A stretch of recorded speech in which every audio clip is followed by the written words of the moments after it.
নমস্কার, Bandita and mother's ব্লকে সবাইকে স্বাগত জানাই। এই যে মা বসে আছে, আর মা কি করেছে আজ সকাল থেকেই হাসি পাচ্ছে। কি মা ফোনে চার্জ দিয়েছে, চার্জ দিয়ে সেই সুইচটা দেয়নি, দেখি তার পাশে সুইচটা দিয়েছে। ও তুমি ফোনে বললো হ্যাঁ আমি চার্জ দিয়ে দিয়েছি। কি চার্জ দিয়েছো তুমি? তো সেই বলে ওই সুইচটা দিইনি। বললাম না না ওই সুইচটা দাওনি। তারপর চার্জারের এটাও চেপে দিতে হয়, ওটা দেয়নি। আমি ভয় ভয় দিয়েছি যে কালকে বললো মা চার্জ নেই ফোনে। কাল রাত্রে এডিটিং করতে গিয়ে একদম চার্জ ছিল না, শুয়ে পড়লো।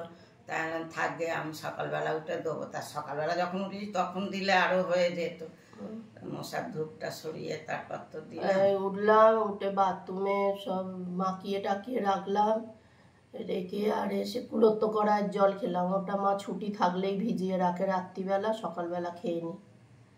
আর এইবার চা বিস্কুট খাবো, আবার বাজারে যাওয়ার পালা আছে, রবিবার। কটা বাজে এখন? 7:51 বাজে। চলো চলে যাবো, নাহলে দেরি হয়ে যায়। রবিবারটা বড্ড বেলা আছে। এসে একটু চিড়ের পোলাও বানাবো, তোমাদের সঙ্গে সব শেয়ার করব।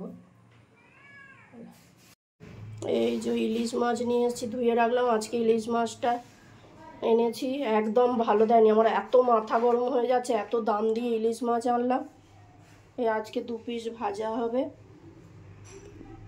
মাছটার কি অবস্থা এই দেখো, মাছের কালার দেখলে বোঝা যায়। এইটা একটা ইলিশ মাছ, এত দাম দিয়ে মানুষ কিনছে, আর ওর কাছ থেকেই আমি মাছ আনি। কি অবস্থা দেখো। আর এই যে ইলিশ মাছের তেলটা, এটা এই যে ভোলা মাছগুলো করে রাখলাম, ধুয়ে রাখলাম। ধুয়ে আর কাটলাম, পুরো গোটা গোটা ছিল। মা বললো 2 পিস করে কর, 2 পিস করে করে এই যে ধুয়ে রাখলাম। তবু ভোলা মাছটা ভালো। ইলিশ মাছটা কথা মনে পড়লে না, অত দাম নিয়েছে, আমার মাথা গরম হয়ে যাচ্ছে একদম। এই যে চিকেন এনেছি, চিকেনটা ধুয়ে রাখলাম। এটা আজকে হবে। আর এইটা রেখে দিয়েছি, এটা পকোড়া করব। মা খুব পকোড়া খেতে ভালোবাসে। একটু বড় বড় পিসই রাখলাম, যদি প্রয়োজন পড়ে তখন একটু কেটে কেটে নেব না। চিকেনটা ম্যারিনেশন করে রাখলাম, আর মাছগুলো নুন হলুদ মাখিয়ে রাখলাম। হয়ে গেল। এবার একটু চিড়ের পোলাও করব। আমি ওদিকে রান্নার জোগাড় করছি, মা ঘর দোর ঝাড় দিলে আর বিছানাটা করছে, ঝাড়ছে। জামা কাপড় পাট করবে। প্রত্যেক রবিবারই তো আমাদের ওই ডিম পাউরুটি খাওয়া হয়, নাহলে চাউ খাওয়া হয়। মাকে অনেক দিন ধরেই বলছি, মা এই রবিবার একটুখানি করবো, চিড়ের পোলাও করবো। মা বললো হ্যাঁ কর। তা মা চিড়ের প্যাকেট আমি কিনে আনবো বলেছিলাম, তা মাই কিনে এনেছে। দেখো না, তাই দিয়ে চিড়ের পোলাও করছি। তা মা বললো ভালোই হয়েছে চিড়ের পোলাওটা করছিস। তা ওই মা সব জোগাড়জাত করে দিল। আমি তো বাজারে গেছিলাম, মাছ মাংস নিয়ে এলাম, আর তারপরে মা সব জোগাড় করে রেখেছিল। আমি এসে ওই চিড়ের পোলাওটা করলাম।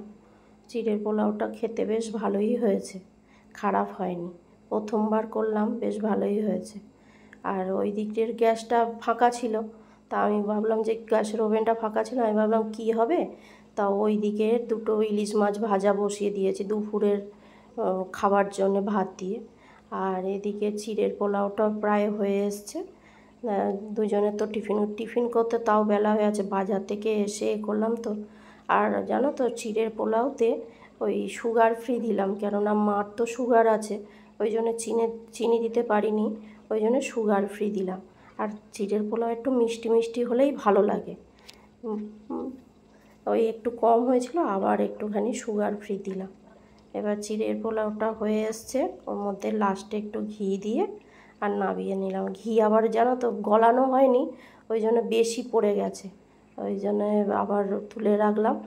মাকে বলছি কেমন হয়েছে, মা বলে দারুণ হয়েছে। এদিকে আবার এসে এটা করে নিলাম, মাংসটা বসিয়ে দিলাম। দেখো বাইরে কিরম বৃষ্টি করছে, তা বাইরে খুব বৃষ্টি করছে, তাই তোমাদের দেখালাম একটু। আর ওদিকে মাংসটা বসিয়ে দিয়ে আমি ভাবলাম কি করব, অনেক বাসন পড়েছে, বাসনগুলো মেজে নিই। ওদিকে মাংসও হয়ে যাচ্ছে, 2টো কাজ একসঙ্গে হয়ে গেল, টাইমটাও একদম ওয়েস্ট হলো না। তাই যাই হোক, এদিকে মাংসও করছি আর এদিকে হচ্ছে যে বাসন কটা, বাসন অনেকগুলো পড়েছিল, সেই বাসনগুলো তো মেজে রাখতে হবেই। আমি না মাজলে মা মাজতে এসেছিলো, মাকে বললাম তোমায় আর মাজতে হবে না, আমি মেজে দিতাম। তারপরে দেখি যে এটা মাংসটা হয়ে গেছে, ফুটে গেছে। আমি আবার কি করলাম, হাতটা ধুয়ে নিয়ে মাংসটা আবার একটুখানি করলাম, দেখে দিলাম যে হয়ে গেছে কি না, ওই জন্যে। আর হচ্ছে যে এদিকে আবার দেখো না, মাংসটা নেড়ে দিলাম একটুখানি, কেন আবার ওর তলা ধরে যাবে, খেতে ভালো লাগবে না, গন্ধ হয়ে যায় তলা ধরে গেলে, বিচ্ছিরি খেতে লাগবে। আর এইদিকে ওই বাসন মাজতে মাজতে ভীম জেলটা দেখলাম শেষ হয়ে গেছে, যেটা ভীম জেল বাটিটা করা হয়, ওই বাটিটা মেজে ওর মধ্যে একটুখানি ভীম জেল ঢেলে নিয়ে, আর ভীম জেলের মধ্যে ওই ভীম জেলটা একটু ঢেলে নিলাম, নিয়ে একটু জল মিশিয়ে দিলাম। এই কাজটা সাধারণত মাই করে, ওই ভীম জেল ঢেলে রাখে, যেহেতু বাসন মাজতে মাজতে ফুরিয়ে গেছে, তা কি করব, ভীম জেলটা আমিই ঢেলে নিলাম। অনেক বাসন হয়েছিল, সেই বাসনগুলো মাজলাম, তারপরে ওইগুলো করে দিয়ে তারপরে গ্যাসটা পরিষ্কার করলাম। এর মাঝখানে আবার কাকিমা এসেছিলো, কাকিমার সঙ্গে একটু কথা বললাম, আর মা এদিকে ওই বাসনগুলো উপর করে দিয়েছিলাম, তা ওই গ্যাস মুছছি, ওগুলো ধোবো বলে, ওই জন্যে মা কী করলো, বাসনগুলো সব তুলে রাখলো। আমি ওদিকে গ্যাস মুছছি, মা এদিকে ওই বেসিন থেকে বাসনগুলো তুলে তুলে রাখছে। আমার গ্যাস পরিষ্কার করা হয়ে গেছে। এই রান্নাঘরটা পরিষ্কার না থাকলে ভালো লাগে না, রান্নাঘর সবসময় পরিষ্কার থাকলে খুব ভালো হয়। আমি ওদিকে কাজ করছি, এদিকে মা ঠাকুরের জল দিচ্ছে, দেখো। কাকিমা ইলিশ মাছ, ওই কাকিমা এসেছিলো, ইলিশ মাছ ভাপে দিয়ে গেছে। আর আমাদের রান্না হয়েছে চিকেন, ইলিশ মাছের তেল, আর 2 পিস ইলিশ মাছ ভেজে রেখেছি, এই যে। আর ভাত তো আছেই, ভাতটা এরমভাবে চাপা দিই, এই যে ভাত। ভাপেটা দেখতে ভালো হয়েছে, কিন্তু খারাপ হয়নি, গন্ধও বেরোচ্ছে সুন্দর। আর ওতে আর একটা, এই যে দুপুরের খাওয়া দাওয়ার পর মা একটু ঘুমিয়েছে, আর আমি শুয়েছিলাম, ঘুমোয়নি। এই এখন একটু মা ফল কাটলো, খাচ্ছি, শশা আর পেয়ারা। মা ঘুমোচ্ছিল, ওই যে খেয়ে নি। এই যে চা নিয়ে বসে পড়েছি, দুজনে চা খেলাম, আর ক্রিম কেক আর বিস্কুট খেলাম। ক্রিম কেক আর বিস্কুট খেলাম। আর আমার মা খেয়েছে আজকে। গপুকে বলছি, গপু সানামাকে বলা কালকে আবার জানিয়ে যাবে বলে, আবার ভুলে রেখে দেবে না তো। জিজ্ঞেস কর গপু, সানামাকে জিজ্ঞেস করেছিস? ওইদিকে বসে আছে, এই যে বসে আছে। কালকে মেলায় নিয়ে যাবে বলে ভুলিয়ে রেখে চলে যাবে না তো, তাই বলছে।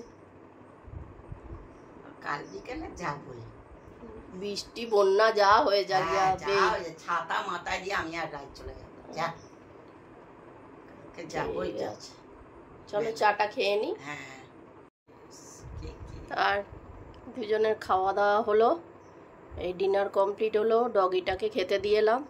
ওবেলা এত কষ্ট করে মাংস করলাম, আর চিকেনটা আর খাওয়া হয়নি। মা আমার আর চিকেন খাওয়া হয়নি, ওই যে মা বসে আছে, কাকিমা ইলিশ মাছ দিয়ে গেছে, সেটাই 4 পিস দিয়ে গেছে, আর ওটাই খাওয়া হয়ে গেল। আর এই জামা কাপড় কাচা হয়েছে, সেইগুলো সব ঘরে মেলা হয়েছে। কি করব, রোদ্দুর হয়নি, হয়নি, জলটা ঝরেছে। তাহলে চলো ভিডিওটা আজকে এখানেই শেষ করি। তোমাদের যদি ভালো লেগে থাকে তাহলে লাইক করো, কমেন্ট করো, সাবস্ক্রাইব করো। তোমরা সবাই সুস্থ থেকো, ভালো থেকো, সাবধানে থেকো। দেখা হচ্ছে নতুন একটি ব্লগে।